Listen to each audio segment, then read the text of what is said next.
तो एपिसोड की शुरुआत में हम देखते हैं कि पाक मिसुन जो कि होते से रिवाइन लेने के लिए अब पाक योबिन बन चुकी थी। उसने 1 साल खुद पर कड़ी मेहनत की थी। पाक योबिन बनने के बाद अब पाक योबिन को लगता है कि वो दुनिया को फेस कर सकती है और कॉन्फिडेंटली सबके साथ बात कर सकती है। तो वो होते से अपना रिवाइन लेने के लिए दोबारा से स्कूल में वापस लौट आती है। पाक योबिन को हम स्कूल के बाहर खड़ा देखते हैं जहाँ पर वो अपने फैंटेसी बॉय से बात कर रही होती है। पाक योबिन के सामने से जाते हुए हम एक लड़के को देखते हैं जिसके बारे में वो अपने फैंटेसी बॉय को बता रही होती है कि वो उसको पीछे से जाकर हिट करने वाली है, मगर वो इसको रोकता है कि क्या तुम इसे मारकर अपना बदला लेना चाहती हो, कि तुम्हारा असल टारगेट वो तो नहीं है। मगर पाक योबिन अपने फैंटेसी बॉय की किसी भी बात पर ध्यान दिए बगैर वहाँ से भागकर उस लड़के के पीछे जाती है। उस लड़के को पीछे से हिट करते हुए वो उससे कहती है कि हाय जी हूँ, और वो लड़का कोई और नहीं बल्कि होते का क्लोज फ्रेंड योंगजी होता है, जो कि शदीद गुस्से में उसको गाली देता है क्योंकि योंगजी ने अभी तक पाक योबिन को देखा नहीं था, उसका सर अभी तक नीचे ही था। मगर पाक योबिन जैसे ही अपने बाल लहराते हुए उसको अपना फेस रिवील करवाती है तो योंगजी अपना सारा गुस्सा भूलकर उसे देखने लगता है। उसे अपनी आईज पर विश्वास नहीं होता कि इतनी सुंदर लड़की उनके स्कूल में कहाँ और कब से आ गई है। तब योबिन इसको सॉरी बोलते हुए कहती है कि मुझे लगा इसका दोस्त जीहू वहाँ से जा रहा है, तुम्हारी बैग बिल्कुल मेरे फ्रेंड जीहू की तरह से लगती है। तो योंगजी मुस्कुराते हुए उसे कहता है कि कोई बात नहीं, भूल हो जाती है। तब योबिन इसको बोलती है कि ऐसा ना हो कि थप्पड़ से तुम्हारी हालत खराब हो जाए, तो यूं करो कि मेरा कांटेक्ट नंबर अपने पास रख लो, मुझसे राब्ता कर लेना अगर तुम्हें कुछ भी हुआ तो। योंगजी कहता है कि नहीं, ऐसी भी कोई बात नहीं, इतने जोर से भी नहीं लगा है। मगर योबिन इसको बोलती है कि ऐसा ना हो फिर तुम मुझे कोसते रहो, मेरा नंबर अपने पास रख लो, अगर तुम्हें कुछ भी हुआ तो मुझे बता जरूर देना, गलती मेरी थी तो मैं तुम्हारी आकर हेल्प कर दूंगी। और योंगजी इसको अपना सेल दे देता है कि इससे अच्छा और क्या हो सकता है कि पहली मुलाकात में ही इतनी सुंदर लड़की का नंबर मिल जाए। जब योबिन इसके सेल में अपना नंबर एंटर करती है तो योंगजी उससे उसका नाम पूछता है। योबिन हल्का सा पाक मिसुन लेने लगती है मगर फिर कॉन्फिडेंटली कहती है कि उसका नाम पाक योबिन है।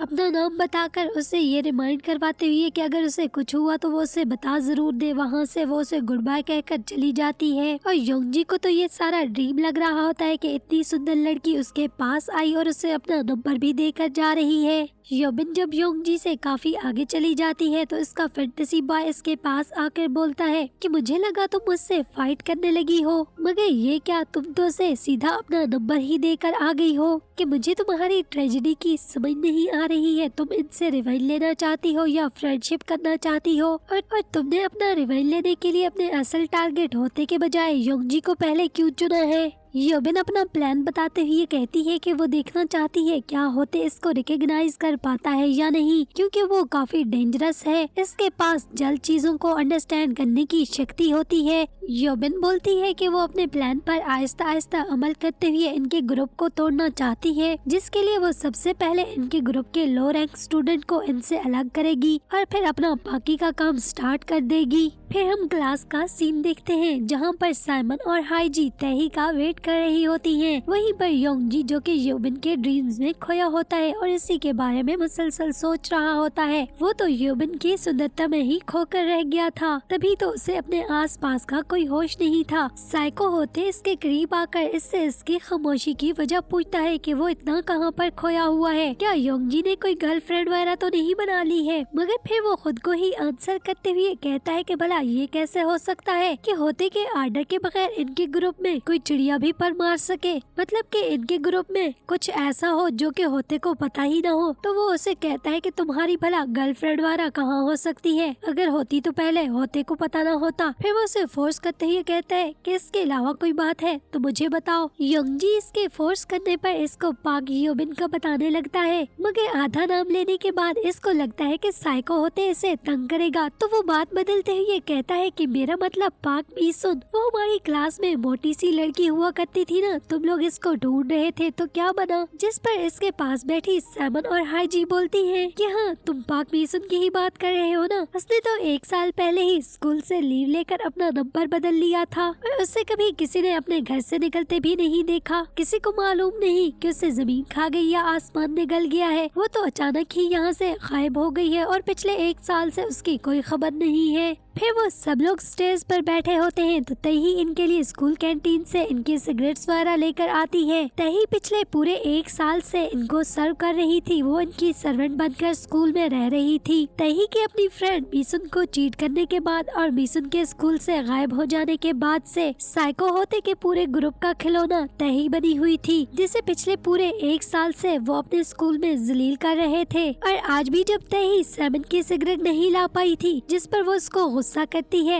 और इसको दोबारा से बाहर जाकर लाने को कहती है, मगर तही इसको बोलती है कि अभी वो 18 ईयर्स की नहीं हुई है तो वो इसको सिगरेट नहीं देंगे, जिस पर सैमन इसको बोलती है कि ये बात तो उसको पता है, तो वो क्या करे, उसे फिर भी जाकर सिगरेट सैमन के लिए लानी होगी। जैसे भी जाए वो वहाँ से सिगरेट सैमन के लिए जरूर लेकर आए। होते और योंगजी भी खामोश होकर बैठे होते हैं। तभी इनके पास बैठी हाजी, जिसके दिल में थोड़ी थोड़ी काइंडनेस होती है, वो तही की जान छुड़ाने के लिए सैमन को बोलती है कि वो उसकी सिगरेट इसके साथ शेयर कर ले, मगर होते को गुस्सा आ जाता है कि तुमने इनके दरमियान इंटरप्ट क्यों किया है। वो तही की बेइज्जती कर रहे थे तो हाईजी को हीरो बनने की क्या जरूरत है, क्योंकि इनके ग्रुप का लीडर भी तो होते होता है और साइको होते इनको फुली कंट्रोल कर रहा होता है। फिर वो हाईजी को डांटते हुए कहता है कि अगर उसे तही को बचाने का इतना ही शौक है तो वो तही को जाने देता है और फिर अब से हाईजी इनका खिलौना बन जाएगी, वो इसको टीज किया करेंगे। साइको होते का गुस्सा देख हाईजी डर जाती है और चुपचाप वहीं पर दबक कर बैठ जाती है। योंगजी इनकी बातों की तरफ बिल्कुल भी ध्यान नहीं दे रहा होता है। योंगजी का तो सारे का सारा ध्यान ही योबिन की तरफ होता है। वो स्कूल से निकलकर रास्ते पर से कॉल करता है और अपने सर में दर्द होने का बताता है कि तुमने आज स्कूल के बाहर मेरे सर पर हिट किया था ना, और तुमने कहा कि अगर मुझे कोई भी प्रॉब्लम हो तो मुझे कांटेक्ट कर लेना। योबिन इसके पास जाती है और इसको बोलती है कि अब कैसा है दर्द। योंगजी इसको बोलता है कि अब तो कुछ ठीक लग रहा है। तब वो इसको अपने हाथ में पकड़ी मेडिसिन देते हुए बोलती है कि अगर ज्यादा दर्द हुआ तो इनको खा लेना, और फिर इसको बोलती है कि ठीक है तो मैं अब चलती हूँ। जैसे ही योबिन थोड़ी आगे जाती है तो उसका फैंटेसी बॉय उससे बोलता है कि ये सब तुम क्या कर रही हो, मुझे तो कुछ समझ नहीं आ रहा, क्या तुम यहाँ से सिर्फ मेडिसिन देने के लिए ही आई थी। तब योबिन उससे कहती है कि नहीं, मैं ऐसे सिर्फ मेडिसिन देने थोड़ी ही आई थी, मुझे पता है कि मेरे थोड़े ही आगे जाते हुए वो मुझे ऐसे थोड़ी ना जाने देगा। उसके सर में दर्द थोड़ी ना था, वो तो मुझे देखना चाहता था और मुझसे बात करना चाहता था। और वो कहती है कि देखना, मेरे 3 गिनने पर वो इसको वापस बुलाएगा, और इसके 3 तक काउंट करते ही वो इसको रोक लेता है। तब योबिन इससे पूछती है कि क्या कुछ और भी कहना है, जिस पर वो काफी फ्रस्ट्रेटेड लग रहा होता है कि वो उसको कैसे बोले कि वो उसे पसंद करता है। जब योंगजी को कोई भी बात नहीं सूझ रही होती है तो फिर वो अचानक से बोलता है कि तुम्हारी फेवरेट क्या चीज है, मेरा मतलब है कि क्या तुम्हें कुछ चाहिए तो नहीं। तो योबिन सोचकर बोलती है कि क्या तुम मेरे लिए 1 मिलियन वॉन ला सकते हो। जिसे सुनकर योंगजी पहले तो हैरत से योबिन को देखता है कि वो क्या बोल रही है। तो योबिन उसको हैरत ज़्यादा देखकर कहती है कि ये तो बहुत ज्यादा मनी मैंने शायद मांग ली है। फिर वो उसे सॉरी करते हुए वहाँ से चली जाती है। योबिन के दोबारा से अकेले होते ही उसका फैंटेसी बॉय उससे पूछता है कि क्या वाकई में तुम्हें मनी की जरूरत है। तो योबिन बोलती है कि नहीं, मुझे तो मनी की बिल्कुल भी जरूरत नहीं है, मगर वो उससे ये मनी लेना चाहती है। वो देखना चाहती है कि इसका दिल जीतने के लिए वो क्या कुछ कर सकता है। इसे पता है कि एक स्टूडेंट के पास इतनी रकम होना इम्पॉसिबल है और उसने इसे रकम देने से इनकार भी नहीं किया है। बस वो तो सुनकर थोड़ा हैरान था, मतलब कि वो उसे कहीं से भी इकट्ठे करके ये रकम जरूर देगा। फिर इसका फैंटेसी बॉय इससे बोलता है कि अगर वो रकम ले आया तो फिर तुम क्या करोगी, जिस पर वो बोलती है कि फिर वो अपने प्लान पर फास्टली काम करना शुरू कर देगी। तो इसका फैंटेसी बॉय इससे पूछता है कि आखिर वो इतनी स्कैरी वुमन क्यों बन चुकी है, मगर योबिन बोलती है कि वो सफाक तो नहीं बनी है, बल्कि इनका मुकाबला करने के लिए इनके लेवल पर जाकर खेलना चाहती है। भला उसकी अच्छाई ने उसे दिया ही क्या था। अगर उसे अपना रिवेंज लेना है तो उसे उनके लेवल पर जाकर ही लेना पड़ेगा।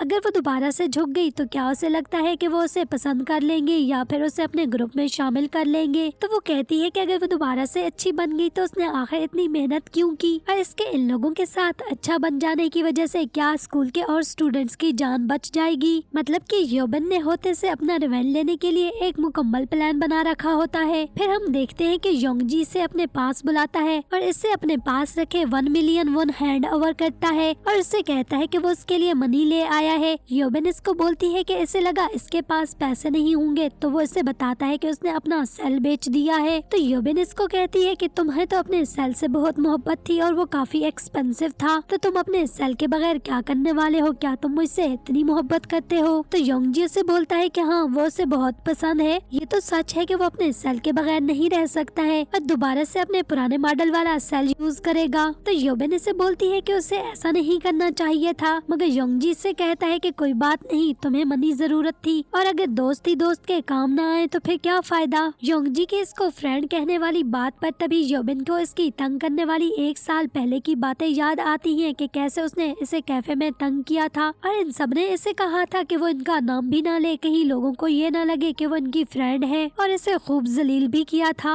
और सिर्फ इनके साथ खड़ा होने पर भी इनको शर्म आ रही थी और कहाँ अब इसके लिए फौरन पैसे लेकर पहुँच गया है। तो क्या इन सब की हेल्प लेने के लिए सिर्फ प्रीटी होना ही जरूरी है। तब योबिन को सोचों में डूबा देखकर योंगजी इससे कहता है कि क्या हुआ है। तो वो बोलती है कि तुमने मुझसे पूछा नहीं कि मैं तुम्हें ये रकम कब वापस करने वाली हूँ। तो योंगजी कंफ्यूज सा सोचकर बोलता है कि इससे फर्क नहीं पड़ता कि वो कब वापस करेगी, मगर फिर वो कहता है कि चलो बता ही दो कि कब वापस करोगी। तो योबिन इसको सेम 7 के लहजे में बोलती है कि 10 साल, हाँ 10 साल बाद वापस करूंगी। योबिन देखना चाहती थी कि क्या योंगजी को 1 साल पहले इसके साथ की गई सेम सिचुएशन याद है, मगर इसे तो कुछ भी याद नहीं होता है और वो इससे बोलता है कि ठीक है। तो योबिन इसको बोलती है कि मतलब तुम्हें अगर पैसे वापस ना भी करूं तो तुम्हें कोई प्रॉब्लम नहीं है। तो योंगजी बोलता है कि नहीं, क्योंकि अब तो हम एक दूसरे को जानते हैं ना। तो योबिन इसको पूछती है कि क्या तुम मुझे लाइक करते हो। तो योंगजी बोलता है हाँ, मैं तुम्हें बहुत पसंद करता हूँ। तो योबिन इसको बोलती है कि इसके मन में तो इसके लिए ऐसा कुछ भी नहीं है और वो इसे बोलती है कि तुम एक नालायक स्टूडेंट हो और एक बुरे लड़के हो जो कि अपने फ्रेंड्स के साथ मिलकर दूसरे स्टूडेंट्स को बुली करते हो। योंगजी से बोलता है कि तुमने इसके बारे में इतना कुछ इतना जल्दी कैसे पता कर लिया है। तो वो बोलती है कि आखिर किसको तुम्हारे बारे में मालूम नहीं है, तुम्हारा ग्रुप बहुत ही ज्यादा शो ऑफ करता है, तुम लोग दूसरों को अपनी मनी की बेस पर हर्ट करते हो। योबिन बोलती है कि मुझे बुरे लड़के बिल्कुल भी पसंद नहीं है और तुम भी मुझे बिल्कुल अच्छे नहीं लगते हो, मुझे तुम्हारी सपोर्ट की भी कोई जरूरत नहीं है और मुझे तो तुम्हारी मनी भी नहीं चाहिए। वो इसको इसके पैसे वापस कर देती है और वो उसे बोलती है कि वो दोबारा इसकी शक्ल बिल्कुल भी नहीं देखना चाहती है और फिर वो इसको वहाँ पर अकेला छोड़कर जाने लगती है। योंगजी इसको रोकने की कोशिश करता है मगर योबिन रुकना नहीं चाहती है और इससे अपना हाथ छुड़ाकर इसे चले जाने को बोलती है, मगर योंगजी इसके सामने आकर इसे कहता है कि वो इससे बताए कि आखिर वो ऐसा क्या करे कि वो इससे दूर न हो और वो इससे हमेशा देख पाए। तो योबिन गुस्से से बोलती है कि फिर वो इससे दूर हो जाए, इसकी नजरों से हट जाए, मगर योंगजी बोलता है कि ऐसा तो पॉसिबल नहीं है। तो वो ऐसा करेगा कि योबिन को उसके दोस्तों से प्रॉब्लम है और इसके ग्रुप से प्रॉब्लम है ना, तो वो अपने दोस्तों को तंग नहीं करेगा और अपने ग्रुप को भी हमेशा के लिए छोड़ देगा और अब से वो योबिन के साथ ही हमेशा रहेगा। तो योबिन इसकी बात सुनकर उससे कहती है कि वाह, मतलब तुमने क्या आइडिया लगाया है कि तुमने जिन लोगों को हर्ट किया है इनके लिए कुछ भी किए बगैर तुम ऐसे ही नाइस लाइफ जीना चाहते हो, कि मतलब तुमने जितने भी गुनाह किए हैं उनको अगर तुम ऐसे ही क्विट कर दो तो तुम्हें इनके लिए कोई पनिश नहीं होगी और न ही तुम्हें इन पर रिग्रेट करना पड़ेगा, तुम तो कितने सेल्फिश हो।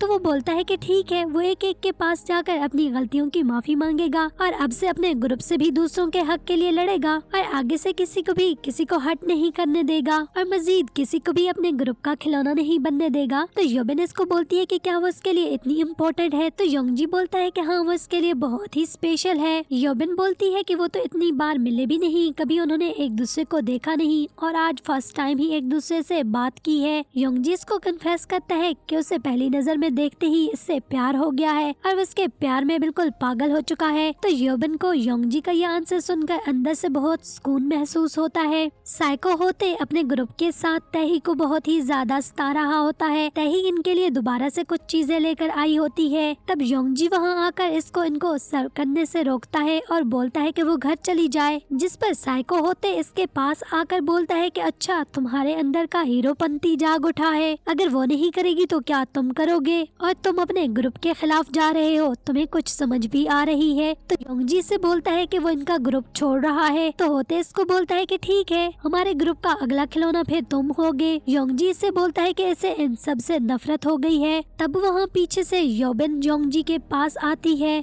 और योंगजी का होते लोगों के साथ गुस्सा देखकर वो होते को बोलती है कि वो इससे नाराज हो गई थी तो वो अपना गुस्सा यहाँ आकर निकाल रहा है। होते भी इतनी सुंदर लड़की को योंगजी के साथ देखकर इससे पूछता है कि ये कौन है और काफी सुंदर लड़की है। तो योबिन फौरन बोलती है कि वो योंगजी की गर्लफ्रेंड है और योंगजी उससे सबसे ज्यादा प्यार करता है। तो समन आगे आते हुए योंगजी पर तंज करते हुए कहती है कि ये तुमसे लव करता है। तो ठीक है, मैं जरा इसके मुंह से सुनना चाहूंगी। तो योंगजी इनके सामने कहता है कि हाँ वो इससे मोहब्बत करता है और योबिन का हाथ पकड़े वहाँ से जाने लगता है कि होते से रोकते हुए कहता है कि अकेले अकेले कहाँ जा रहे हो, क्या ग्रुप का रूल भूल गए हो। और फिर योबिन की तरफ झुकते हुए बोलता है कि क्या मेरे साथ डेट करोगी और तुम मुझे अपना सेल नंबर दे दो। तब योबिन की तरफ आगे बढ़ते साइको होते को वहीं रोक कर योंगजी से एंग्री लुक दिखाता योबिन का हाथ पकड़कर वहाँ से चला जाता है और काफी दूर ले जाकर वो योबिन को गुस्से से बोलता है कि वो वहाँ क्यों आई, इसे पता तो है कि होते कैसा इंसान है। तो योबिन इसको बोलती है कि वो तो इसके लिए वहाँ गई थी, वो उसके फ्रेंड्स को देखना चाहती थी। ऐसे पता है कि होते किस तरह का मैन है, वो बिल्कुल योंगजी के टाइप का है, तभी तो वो इसके ग्रुप में है। तो योंगजी इसकी बात सुनकर उसे कहता है कि तुमने तो कहा कि तुम्हें बैड स्टूडेंट्स पसंद नहीं है, तो फिर तुम वहाँ पर मेरे फ्रेंड्स को देखने क्यों आई थी। तो योबिन तंज करते हुए उसे कहती है कि वो तो वहाँ पर सिर्फ एंजॉय करने गई थी। तभी इसकी बात सुनकर योंगजी को गुस्सा आता है कि क्या मतलब, तुम मेरा मजाक उड़ा रही हो। तो योबिन फौरन ही इसके सीने से लग जाती है कि नहीं, मैं कहाँ तुम्हारा मजाक उड़ा रही हूँ। आज जैसे तुमने होते को इसका नंबर लेने से रोका, मैं तो तुम पर फिदा हो गई हूँ और तुम मुझे आज बहुत ही कूल लग रहे थे। और योंगजी को तो इसके गले लगने का विश्वास ही नहीं होता है कि क्या वाकई वो उसके गले लगी खड़ी है। तब योबिन इसको बोलती है कि उसे लग रहा है कि आज उसे इससे 10% प्यार हो गया है। तब योंगजी योबिन की प्यार वाली बात सुनकर फौरन ही उससे अपनी आगोश में ले लेता है और यहीं पर सेकंड एपिसोड का एंड हो जाता है। बाकी की स्टोरी भी मैं आपके साथ बहुत जल्द शेयर कर दूंगी। गाइस, अगर आपको मेरी एक्सप्लेनेशन अच्छी लगती है तो मेरे चैनल को लाजमी सब्सक्राइब कर दें और सब्सक्राइब करने के साथ बेल आइकन को जरूर प्रेस कीजिएगा और ऑल के ऑप्शन को सिलेक्ट कर लीजिएगा, जिससे आपको मेरी तमाम लेटेस्ट वीडियोस का नोटिफिकेशन सबसे पहले मिल जाएगा। तो इसके साथ साथ वीडियो को लाइक भी कर दें और अपने फ्रेंड्स के साथ शेयर भी कर दें। और आप लोग मुझे कमेंट में जरूर बताइएगा कि आपको मेरी एक्सप्लेनेशन कैसी लगती है। थैंक्स फॉर वॉचिंग गाइस, फिर मिलेंगे।